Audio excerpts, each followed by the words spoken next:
I've never heard a bush talk. Have you? Oh, I've heard a couple of President Bush's talk. Okay. And have you ever heard a bird talk to you? Yes. And what did it say? Anything cool or? No, it was just a parrot. Okay. I just said back to you what you said. Right. I wanted to bring in our dog and have her on one of the mics and ask her who did all this. What's the deal? Who's responsible? And what did you expect her to say? Well, I expected her to say nothing because I've never heard her talk. But I was going to say maybe I needed to ask her in Hebrew. And maybe that's the secret language of animals that gets them to respond to you. Because Job seems to think that you can ask the trees, ask the birds, ask any of the beasts of land or the beasts of the sea, who's responsible for all this. And they'll tell you that it was the Lord. Okay. That's not what I got out of the book of Job. I didn't say that's what I got out of it, just that's what he says. Well, I didn't even notice that he said that. It's funny. So we are in the book of Job. Starts off with just this statement. There was a man who was blameless, upright, fearing God, and turning away from evil. Mm-hmm. No other introduction other than he came from the land of Uz. Mm-hmm. Yeah, and he seems like a very godly man, at least. By verse 5, we know that he has brothers and sisters, that he has sons and daughters, and that he's fairly rich. It tells us how many sheep and camels and oxen and donkeys he has. I guess for me, that's not a very graspable measure of wealth. Like 7,000 sheep, I can imagine 7,000 sheep. I've seen 7,000 sheep. So I guess maybe in that way, but I don't know how much is a sheep worth.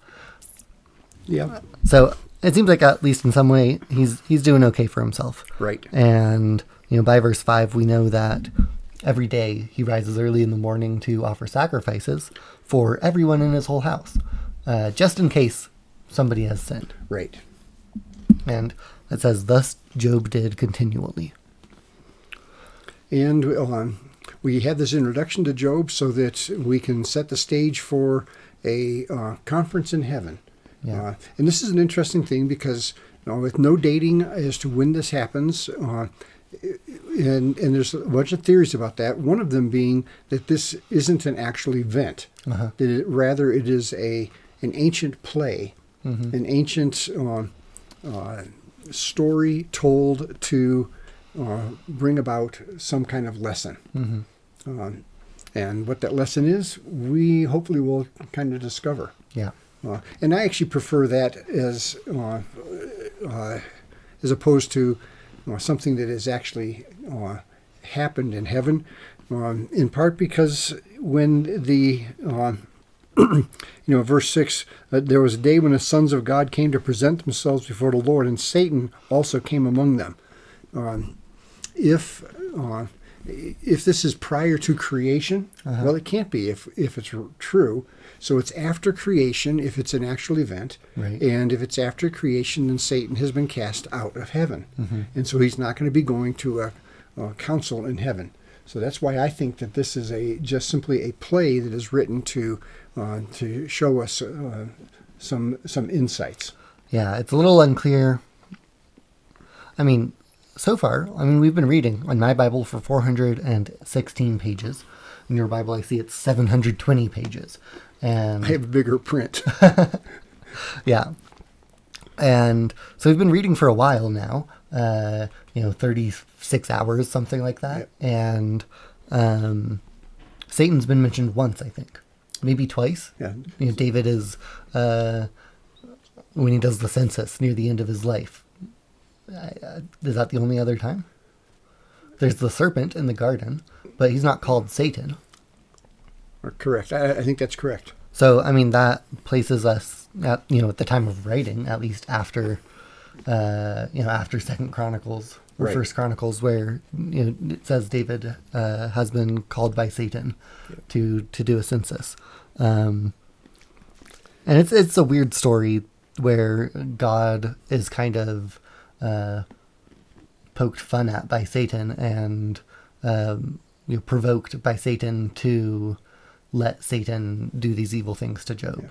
It's an interesting thing because it points to something that people often think. They think that people that are well off are only responsive to God because they're well off.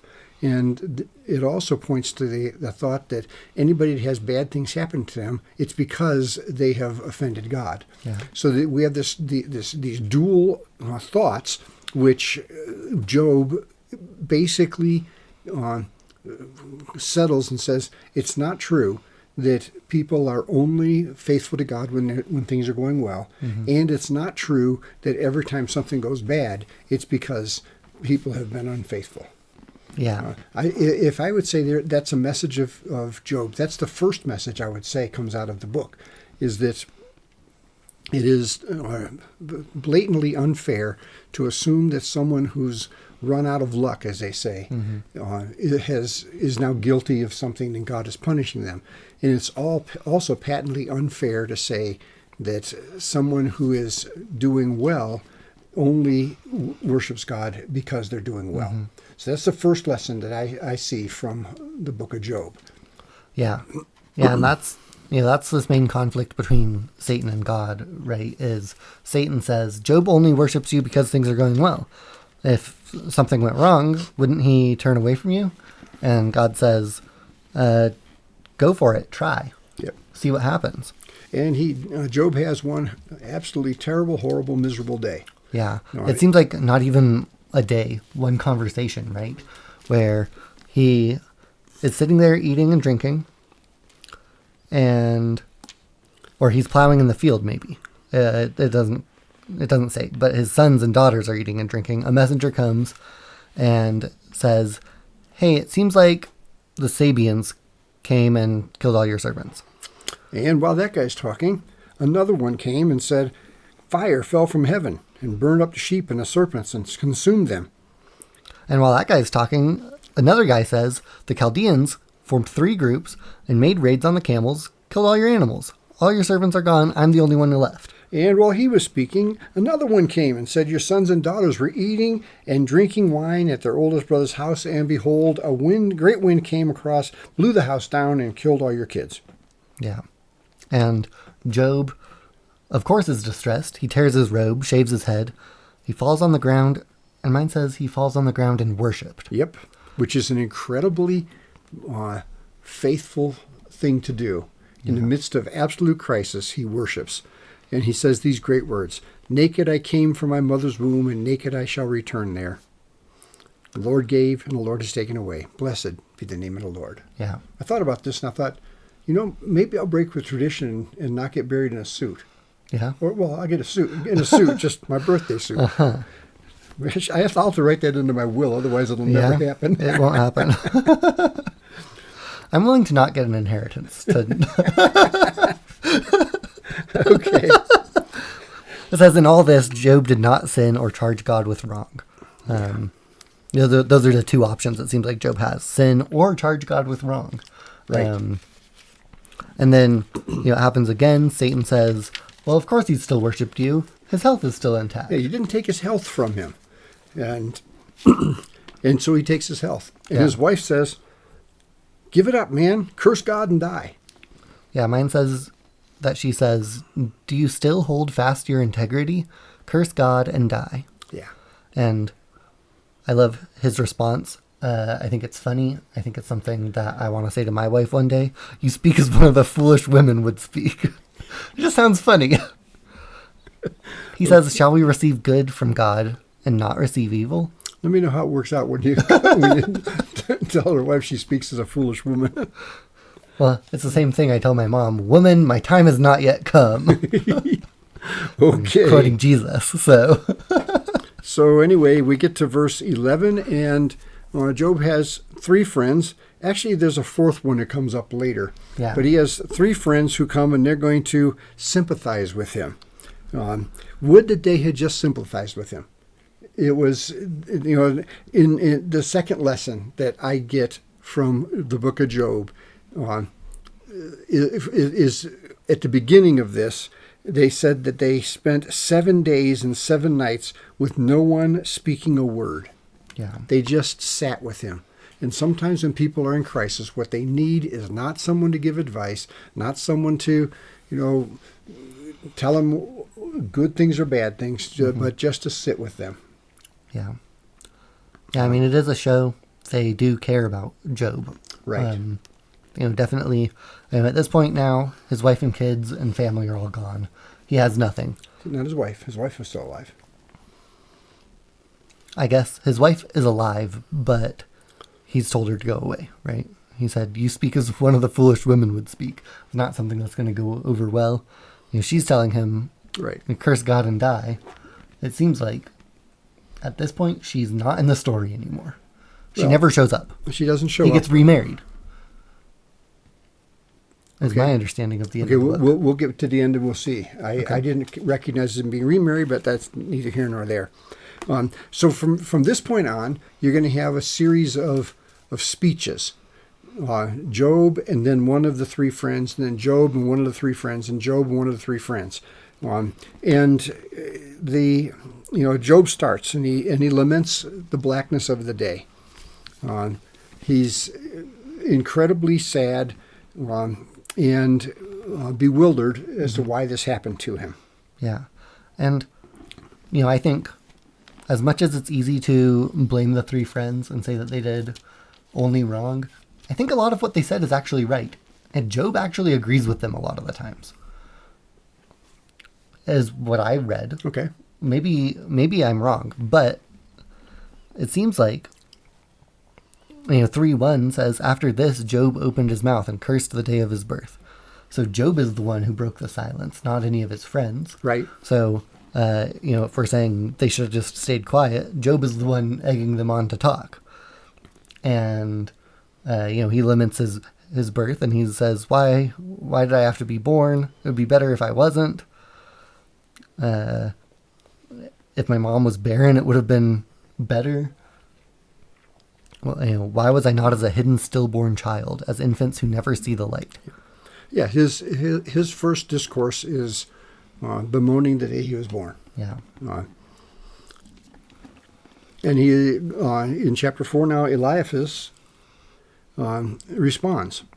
And he says, is it okay if I speak? That's nice, and he doesn't wait for an answer. He just goes ahead and speaks. And then verse 6, is not your fear of God your confidence, and the integrity of your ways your hope? Remember now, whoever perished being innocent, or where were the upright destroyed?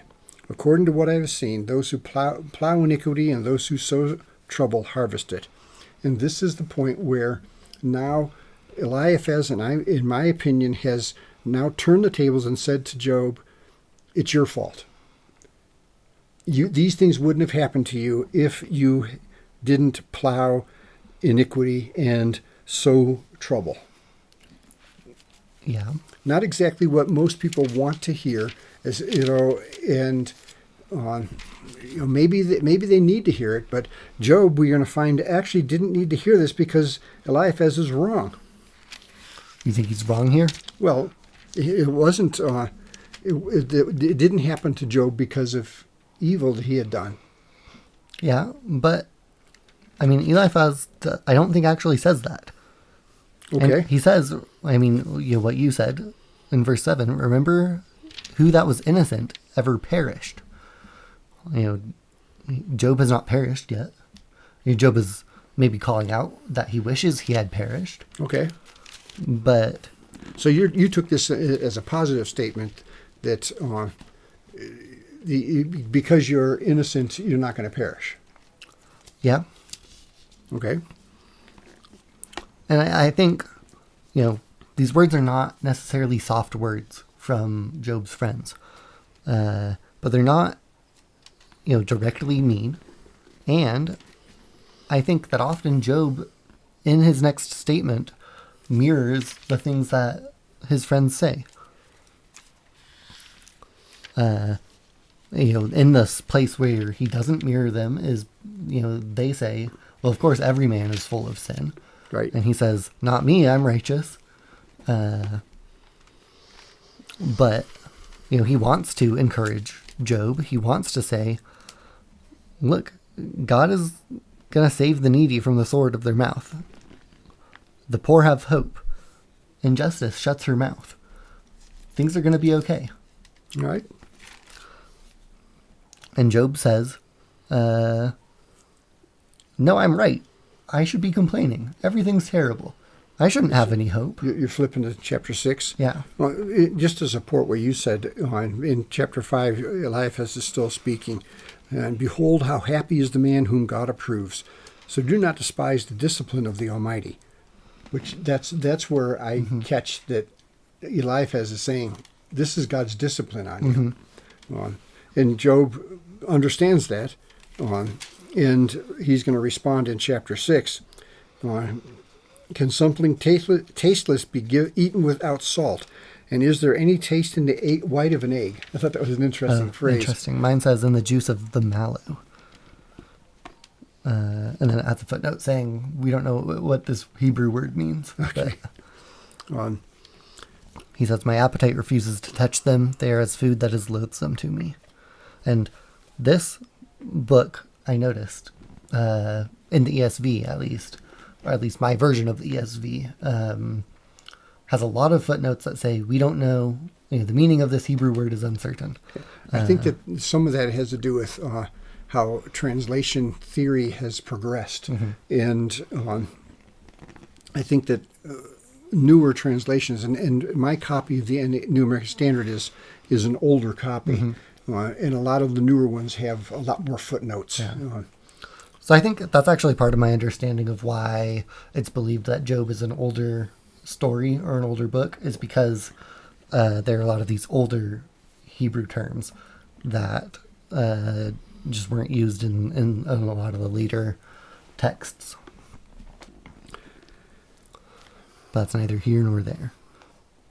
Yeah, so Job is replying, and he says, teach me and I will be silent. Make me understand how I have gone astray. How forceful are upright words, but what does reproof from you reprove? I liked what he says in a couple verses after that. Do you intend to reprove my words when the words of one in despair belong to the wind? That's a very interesting thought.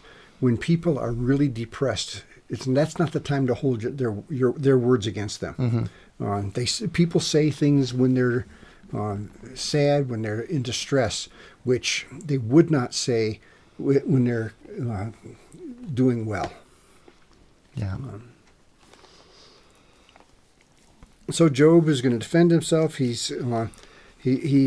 keeps coming back to saying, I haven't sinned. I haven't done it wrong. Yeah. I have been faithful to God. And he keeps saying, I have no hope.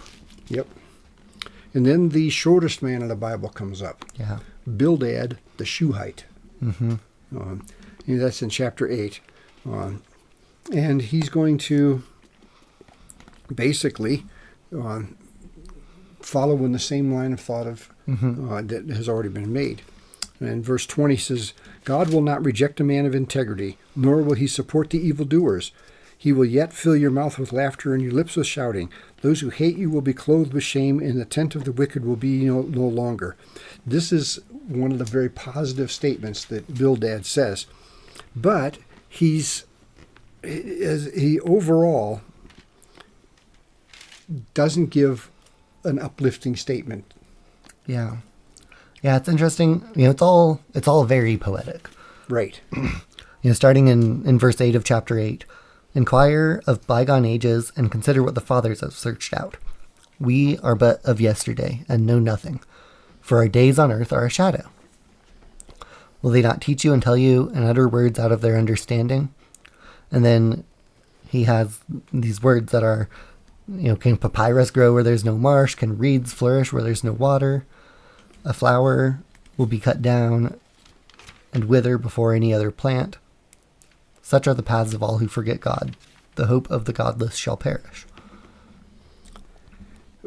What Bildad seems to be saying is that God rewards the good.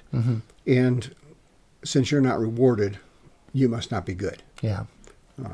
And Job answers and says, Yeah. Who can stand between me and God? Between me and another man could be our equal, but there is no equal to God. So how can someone stand between us? Yeah. And this is interesting to me. Just this is the first time we've seen the stars mentioned in specific, specific star signs. Right. The bear, who made the bear and Orion, the Pleiades, and the chambers of the south. Yep. It's also the first time we see somebody not in the story mentioned.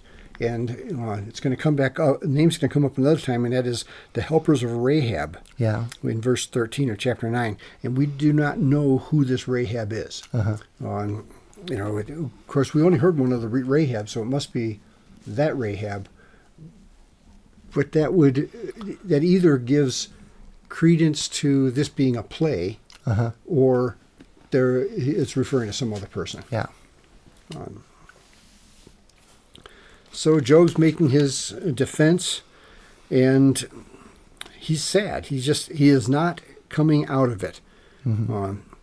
And so we come to chapter 10, and he says, I will say to God, do not condemn me. Let me know why you contend with me. Yeah. So he has this definitive feeling that all the bad stuff that's happened has been done with God's permission. Mm-hmm. And he wants to know why.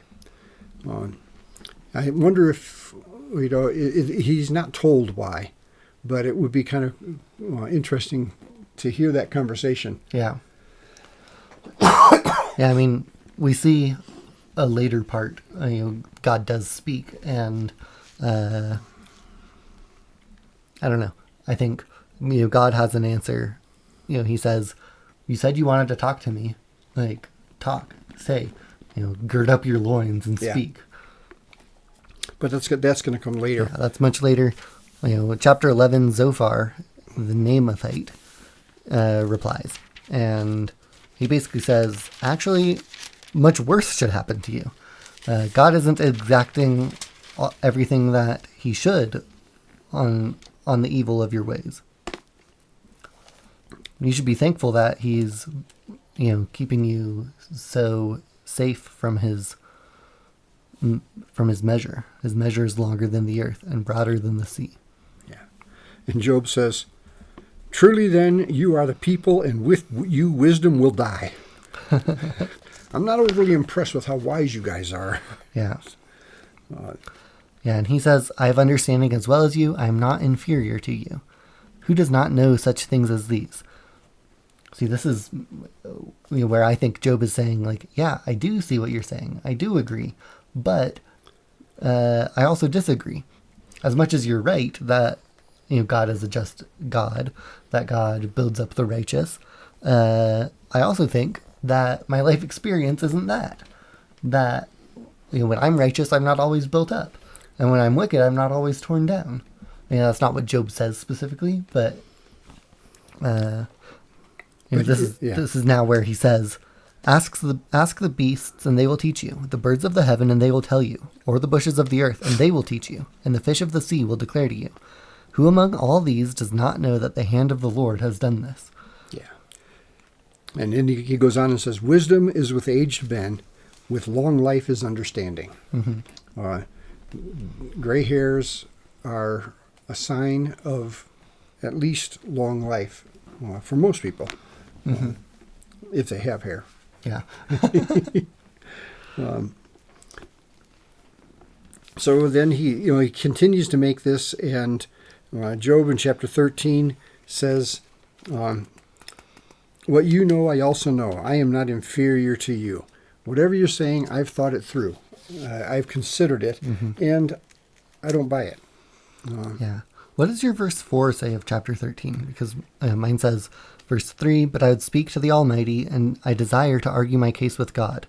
As for you, you whitewash with lies. Worthless physicians are you all. He says, but you smear with lies. You are all worthless physicians. Yeah. So these three guys that came to support Job seem to have failed. He's not exactly lifted up by them. Yeah. And he says in verse 15, though he slay me, I will hope in him. Nevertheless, I will argue my ways before him. Right. He wants his day in court, so to speak. He wants to be able to talk to God and let him tell him why he's been treated such. So in chapter 14, Job talks about the finality of death, and which is what he's been waiting for and hoping for in light of what has happened to him. And then Eliphaz is going to come back and talk to him more. Yeah, he says basically, nothing I could say could help you. Should a wise man answer with windy knowledge and fill his belly with the east wind? Should he argue in unprofitable talk, or in words with which he can do no good? You are doing away with the fear of God. Why do you want to argue against God? Yeah. Your guilt teaches your mouth, and you choose the language of the crafty. Yeah. That's your mouth condemns you, and that's Eliphaz is pulling no punches. He's saying, "You're really missing the boat here, Job." Yeah.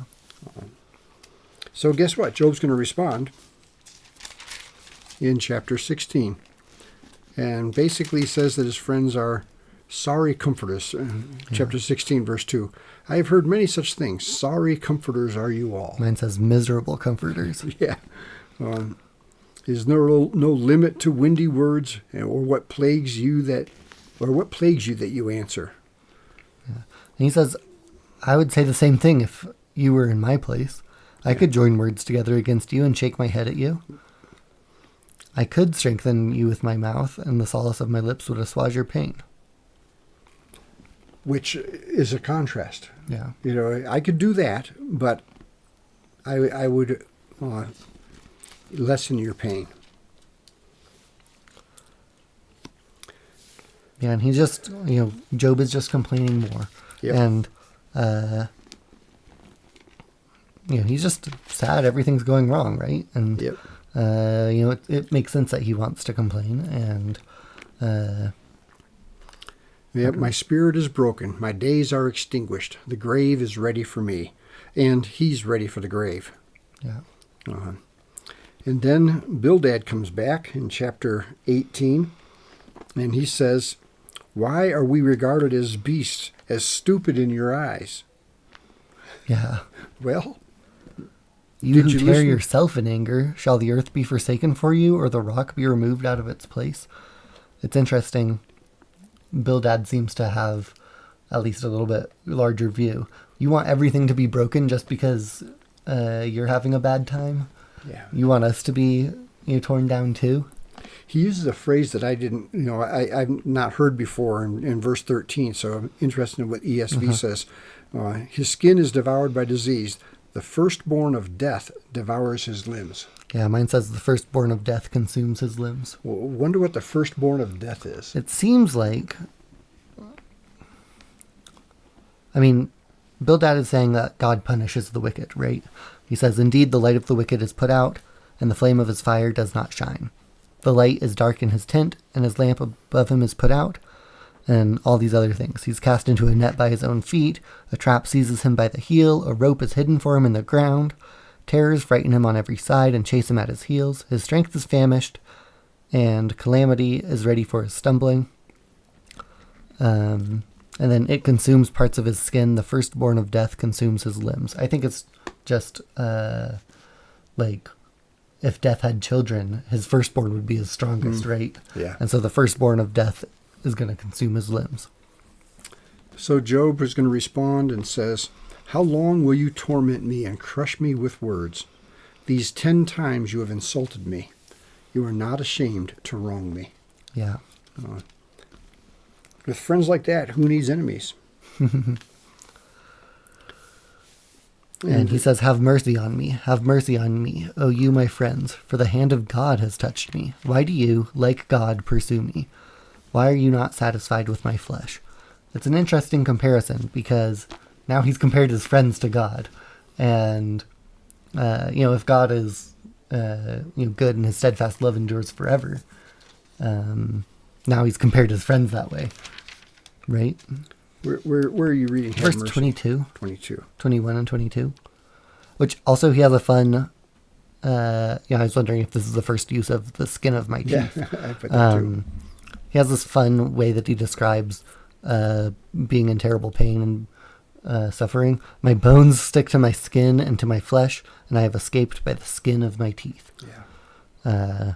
So I don't know, maybe that's where that saying originates, but, then have mercy on me. What does yours say?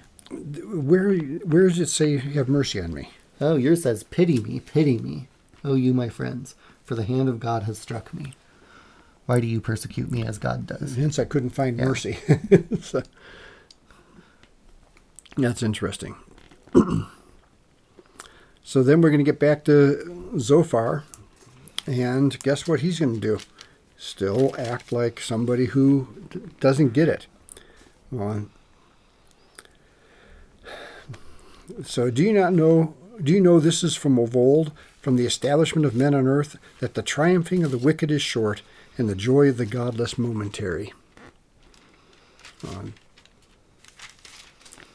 Which the triumph, I think, is referring back to where Job was before all this happened, and it was momentary. Yeah. Again, not exactly being overly positive in their response to Job.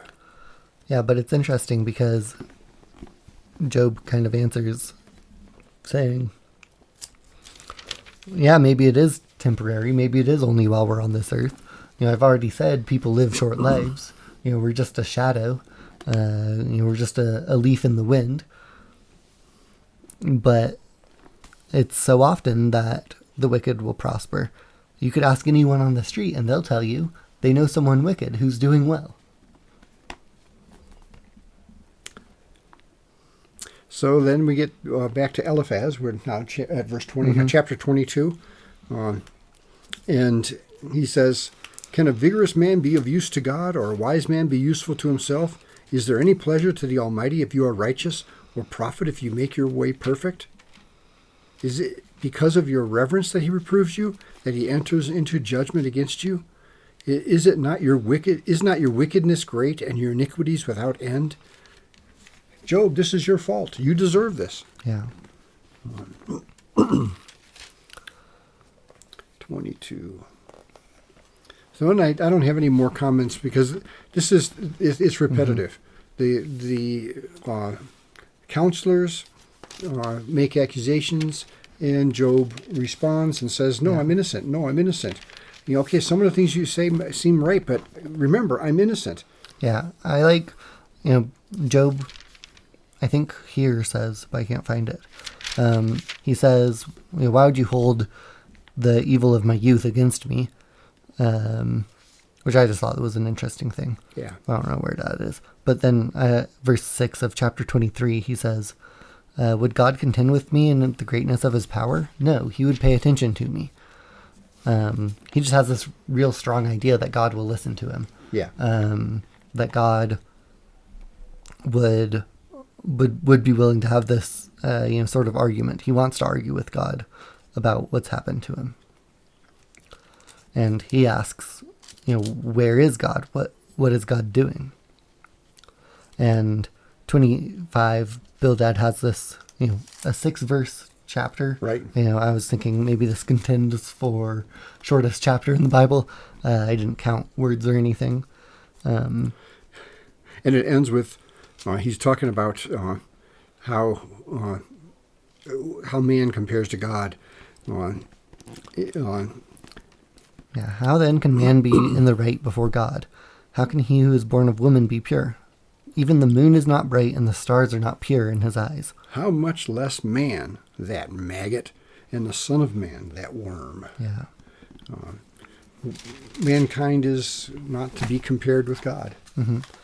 And so Job goes on for now a long time, saying, man does not know its worth. Where shall wisdom be found? Where is God?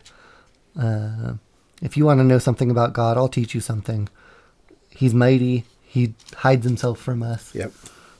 He hides himself up above the clouds in the great darkness, and you can walk anywhere you want and you might never see him, and you don't know if he gets to see you. Yeah.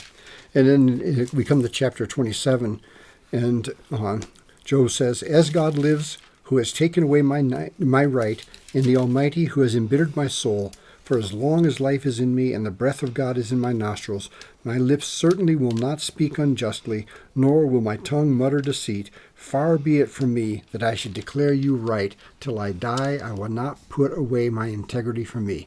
I hold fast my righteousness and will not let it go. My heart does not reproach any of my days." Yeah. He's pretty firm in his declaration of his righteousness, which we know is true because that's how the whole book began.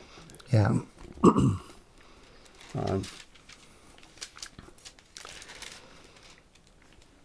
And then Job's going to spend chapter 28 talking about the treasures of the earth. It's almost misplaced. That why do we suddenly talk about the gold and coral and crystal and all these things? But I mean, it seems like his point is,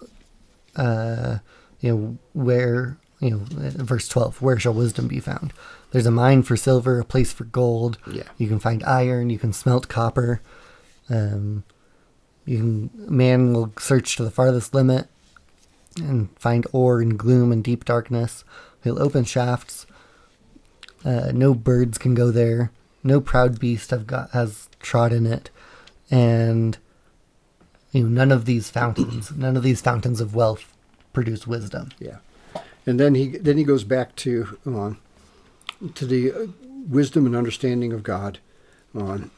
He looks to the ends of the earth. He sees everything under the heavens. He knows about the wind and the waters and the rain and the thunderbolt. He's established it and searched it out. Yeah, and he says, "Behold, the fear of the Lord, that is wisdom, and to turn away from evil is understanding." Yeah. So then we're in chapter 29 and 30. There, Yeah, he's just saying, I wish things were back the way they were when God was watching over me. Yeah, and he feels humiliated. Yeah, and I wonder what your verse 4 of chapter 29 says. "As I was in the prime of my days, when the friendship of God was over my tent." Mine has a footnote, "as I was in my autumn days." I thought that was a fun description. Yeah. But I guess now he's in his winter days where things are cold and terrible, right? Yeah. So. And through verse 31, he's confirming his integrity. He continues to defend himself. And we come to chapter 32. We ready for that? Well, yeah, I think 31 stuck out to me, just this whole chapter, because it reminded me of the words of Jesus, where Jesus is talking about the people that will get into heaven. And, Jesus says that at the gates of heaven there will be weeping and gnashing of teeth, and that people will come to him and say, "Lord, when have I seen you and not fed you? When have I withheld my hand from the widow? When have I, rejected the cause of my servant?" And, now these are the words of Job, right? So it seems like Jesus is at least in part quoting this from Job.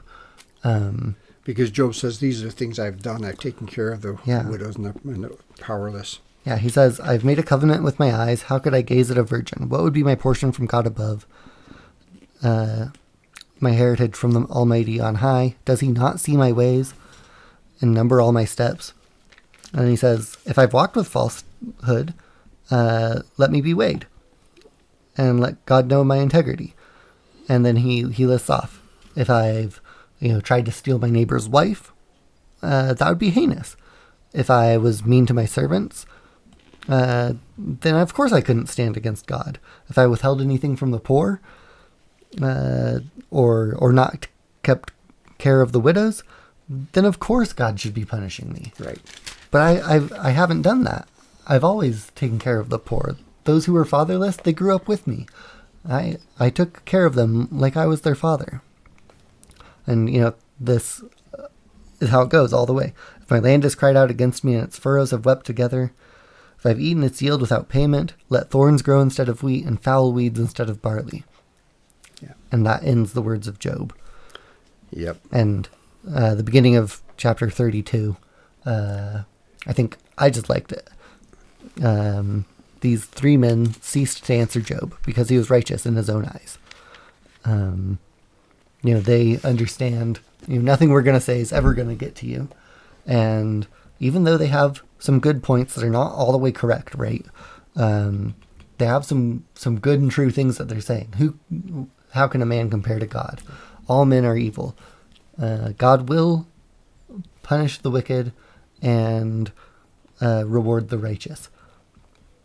And they have a little bit of wrong application in that they're saying Job is being punished for being wicked. And, they have missed the mark a little bit. But they have some true and good things that they're saying. And they want to encourage Job, have hope in the Lord. And he's saying, no, I have no hope. Where is my hope? Right. If my hope is in the Lord, I can't find him. Yeah, and Elihu waits to speak. He wasn't even introduced earlier in the text, but he waits to speak in deference to the other guys being older and presumably wiser. And in verse 9 he says, the abundant in years may not be wise, nor may elders understand justice. Just because you're old doesn't mean you're wise. It doesn't mean you're understanding. Interesting. 9 says, it is not the old who are wise, nor the aged who understand what is right. And he says, therefore listen to me. Let me also declare my opinion. Yeah, because I too will answer my share. I also will tell my opinion, for I am full of words. The spirit within me constrains me. Yeah. He's got to speak, and he speaks for a few chapters. Yeah, he says, I like the way that he says, I'm full of words, the spirit within me constrains me. Behold, my belly is like wine that has no vent. I must speak that I may find relief. I must open my lips and answer. I will not show partiality to any man or use flattery toward any person. Which he's shown, right? He's already said, you guys are old, and it would have been cool if being old made you wise. Instead, it just made you jerks. So now he's going to claim to speak speak for God in chapter 33. Yeah.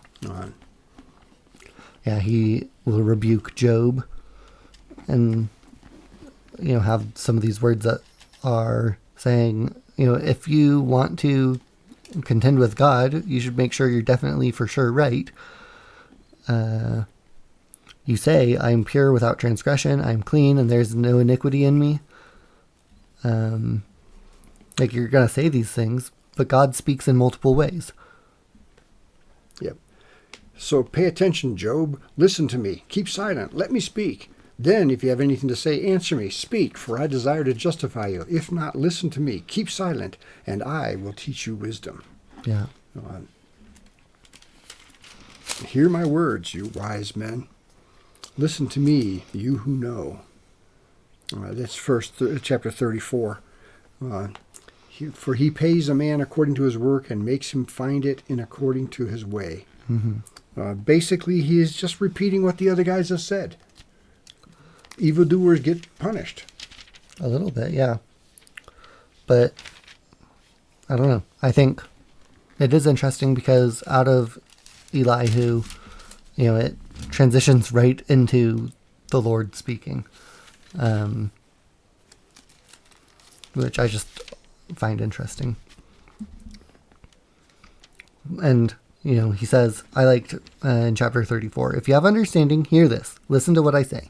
Shall one who hates justice govern? Will you condemn him who is righteous and mighty, who says to a king, worthless one, and to nobles, wicked man, who shows no partiality to princes, nor regards the rich more than the poor?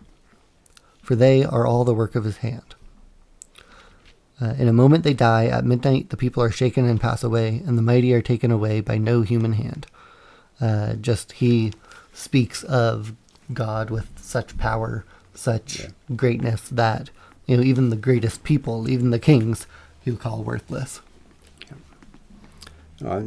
Interesting, in chapter 35, verse 10, when I was in high school, almost every night I went to bed listening to the radio. And I listened to WMBI, Moody Bible Institute Radio, and they had a program called Songs in the Night.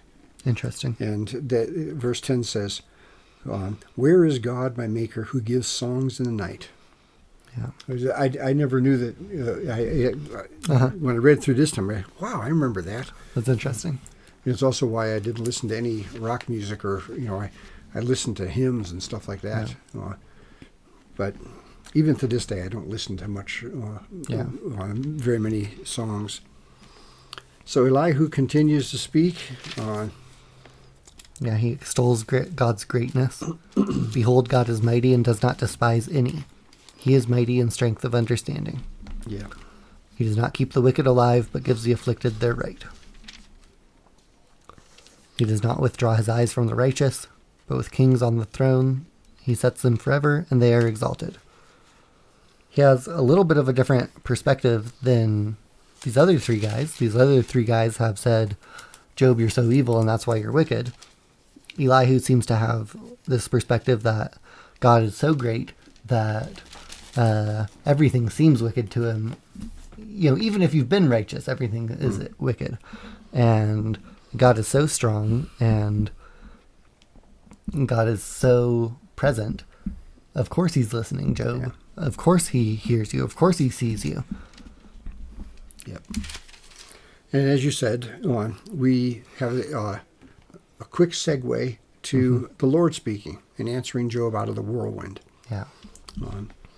And interestingly, I read all that God said to Job, and I thought, well, he's just asserting his godness. Yeah. Can you do all these things that I did? And it's a powerful answer, I think. I mean, it's a question. Job is saying, why, God, would you let this evil thing happen to me? And the Lord answers Job and says, dress for action like a man. I will question you, and you make it known to me. And then he asks, where were you when I laid the foundation of the earth? Were you there? Were you there when the sea was shut? Were you there when the clouds were made and where the limits were set for it? Do you know where darkness goes and light goes, that you can lead it into it and out of its holding cells? Have you entered the storehouses of the snow and the storehouses of hail? Yeah. So basically, God is just he makes a good defense of his godness. Yeah. And it's like that old joke about, Satan and God are going to fight over stuff, and they say, well, can you make a castle out of nothing? And they start, and God says to Satan, where are you going to get the dirt? Right. You have to start with everything, with nothing, absolutely nothing. And basically that's what God is saying to Job in these few chapters. Yeah, I think in my reading of this, I think in past, in prior readings, I've felt that all of Job's friends have these really harsh tones. But we're reading it in a book, and there's no tone indicator. Right. And this time, I think, reading it through, I was thinking, what if they're being really gentle with him? What if they're saying everything in the most gentle way you could say these things? I think part of that is just thinking about the way culture can be different, where some of these words don't look gentle at all for me in my American culture. Right. But I know that with my interactions with people around the world, that's not the case. That some of the things that I would think of as very gentle, they would think of as very harsh. And Right. some of the things that I would think of as very harsh, they're viewing it as the most loving way that you could treat someone. And That's a good point. so I think for me, there was a reading of this that was like, wow, what if they're being so gentle to him? And Job's answer is just, life is so bad. Even if you're going to be encouraging me and telling me like, oh, don't worry, it's just because you sinned. What if Job's answers are, these big, sad things? And then what if that's how God is answering too? God is answering too in this gentle, it says out of the whirlwind. Yeah. But I guess for me, that was just, I was wondering, could this be a gentle thing? Where were you when I laid the foundation of the earth? Tell me if you have understanding. Dress for action like a man. It's okay. You're going to get through this. Remember, I'm God and I've done everything. I think you're right that God's response to him is much more of a compassionate response, because Job doesn't respond to God in the way that he responded to the advisors, where he says, you are, what was it, sorry comforters? Yeah.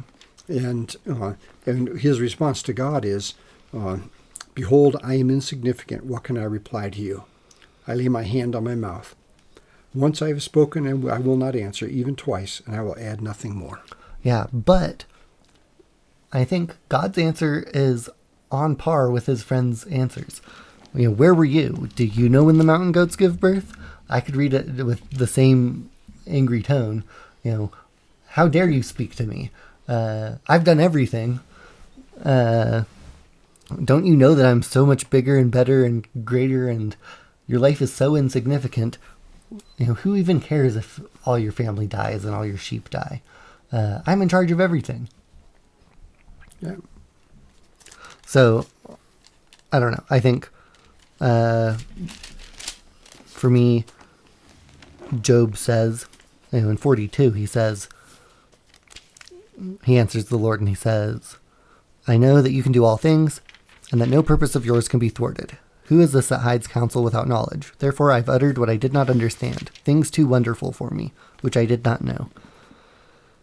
And then mine says, in quotes, hear and I will speak. I will question you, and you make it known to me. I had heard of you by the hearing of the ear, but now my eyes see you. So it seems like just the presence of God was enough to turn all of those words into the soft, calming thing, instead of an angry answer of, of course I can make dragons that breathe fire and have a row of shields on their back.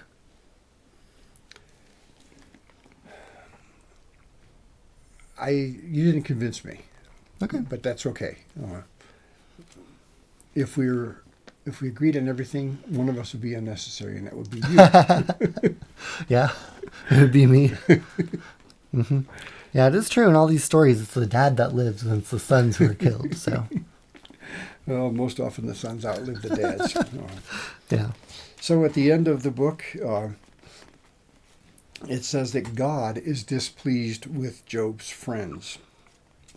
It came about after the Lord had spoken these words to Job that the Lord said to Eliphaz, my wrath is kindled against you and against your two friends, because you have not spoken of me what is right, as my servant Job has. Yeah. See, this is all part of the picture I get that why these guys weren't good counselors.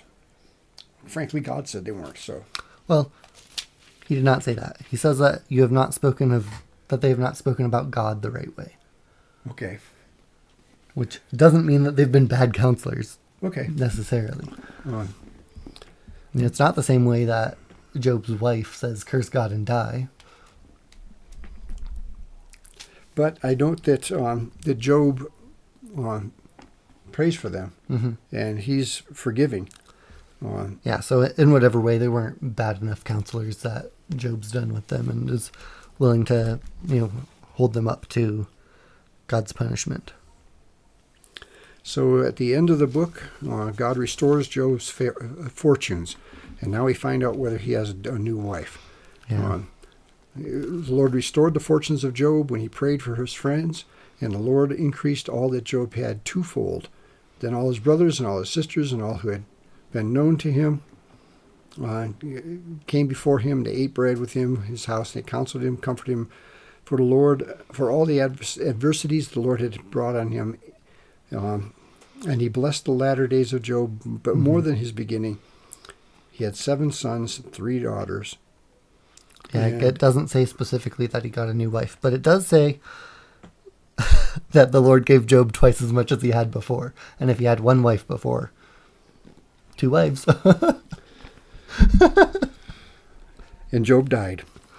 An old man and full of days. Yeah. So tomorrow we are working on what is the most difficult book of the Bible to read in one day. That is the book of Psalms. And it is supposed to take about 5 hours of reading. Yeah. So you have to put aside a pretty good portion of a day to read through the book of Psalms. We're going to try it. We'll see if it works. And if not, we might take whatever portion we read and record in a couple of days. But we're going to try to get all the way through the book of Psalms tomorrow.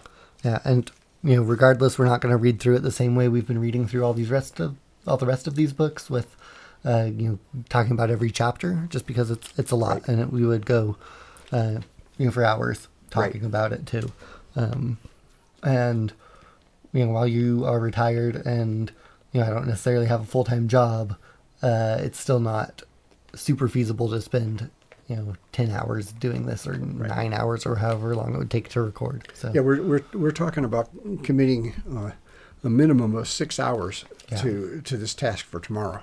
So if you appreciate these, we'd like you to at least contact us, those of you that know us, and say, hey, this is pretty cool. Yeah. All right. That's all for today.